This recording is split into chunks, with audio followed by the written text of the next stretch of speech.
One of the biggest questions that the Mahabharata poses is whether the Pandavas really had a legitimate claim over the throne of Hastinapur. And did their claim to the throne justify the enormous violence unleashed in the Kurukshetra war?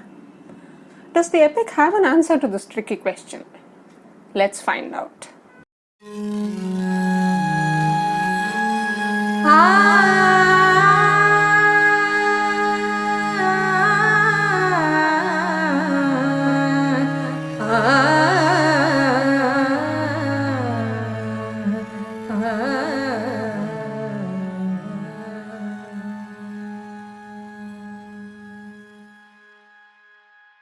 Hello friends, welcome to the fabulous world of stories from Culture Katha. In today's video, we take the question of the Pandavas' right to the throne head on, and we can start looking for answers right in the ancestry of the Kuru clan. Friends, in the Indian tradition, genealogy or ancestry has always mattered a lot. For good or for bad, we were always known by whose son or daughter, grandson or granddaughter we were. It's no surprise, therefore, to find that ancestry matters a lot in our narrative tradition or our stories too. And so we find that the great Indian epic Mahabharata gives us a complete account of the ancestry of the Kuru clan. The epic mentions the names of several kings, many of which seem mythical, while some may have been the names of kings who actually lived. Most of these kings are mentioned merely in passing with minimal details. But we do get elaborate stories about two kings, Yayati and Dushyanta. Now, many of us know the story of Dushyanta and Shakuntala, made famous by the great poet Kalidas through his Sanskrit play, Abhignana Shakuntalam. Dushyanta and Shakuntala had a son named Bharata, who later on went on to become a great king, and both our country and the epic are named after him.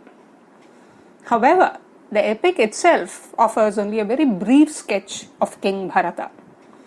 Now, this king, according to the epic, did something very strange in choosing his successor to the throne.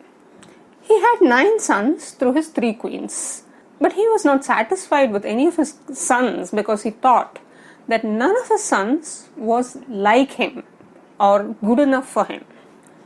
So what Bharata did was to commission a sacrifice or a yajna, seeking a son who could be a worthy successor to him.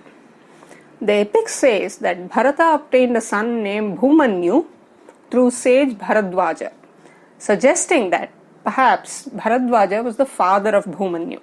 Interestingly, this might actually be a reference to the practice of Niyoga. We shall take a more detailed look at this practice when we come to the birth story of Dhritarashtra and Pandu. Anyway, now coming back to a story of Bharata's son, the epic tells us that it was Bhumanyu obtained through Bharadwaja who became Bharata's successor to the throne. So we find that it was not always the firstborn who ascended the throne. Very often, it was the king who decided who his successor would be. And we find a similar case in the story of King Yayati too. Yayati was one of the earliest kings of the Kuru clan, long before Bharata became king. Now, Yayati, in the prime of his youth, was cursed with premature aging by Shukracharya. Yayati was incidentally married to Devayani, who was Shukracharya's daughter, but he was found to have fathered children on his wife's friend, without the knowledge of his wife Devayani. When Shukracharya came to know this, he cursed Yayati with premature old age. Thus, suddenly, on one not so fine day, Yayati found himself transformed from a young man into an aging old man. Yayati found this unacceptable. He was not yet contented with life. He wanted to enjoy the pleasures of his youth for a longer period. So Yayati approached the eldest of his 5 sons and requested him to loan him his youth in return for his father's old age. Not surprisingly, the son refused. Disappointed with his eldest son, Yayati then approached his next 3 sons, one after another, with the same request, to borrow their youth in exchange for his own old age. They too declined to help their father. Frustrated with his sons, Yayati finally approached his youngest son Puru. Fortunately for Yayati, Puru decided to help his father realize his desire for prolonged youth.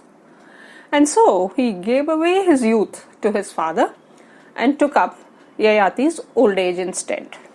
Yayati, with his renewed youth, then went on to enjoy the pleasures of life for a long time. Eventually, his desires of the flesh satisfied, he returned the youth borrowed from his son Puru to him and took back his old age. Extremely happy with his youngest son for the selfless sacrifice of his youth, Yayati made Puru his successor to the Kuru throne. So once again, we find in the stories of the Kuru family a history of troubled lineage, where the eldest son, born in the royal family, did not necessarily get the right to the throne. Seen from this angle, it appears that Yudhishthira's claim to the Kuru throne as the eldest born can both be disputed and debated. And in Kuru history, it was not just Bharata's son Bhumanyu and Yayati's son Puru who broke the rule of primogeniture, which is the right to succession by virtue of being the firstborn. A shining example of the eldest son not inheriting his father's kingdom was Bhishma himself, the grand old man of the Mahabharata. In my next video, we look at the story of Bhishma and how a single decision of his altered the course of the Kuru clan's history. So friends, stay with me on this epic journey till I meet you all once again. It's Tata, bye-bye. Take care. Hi.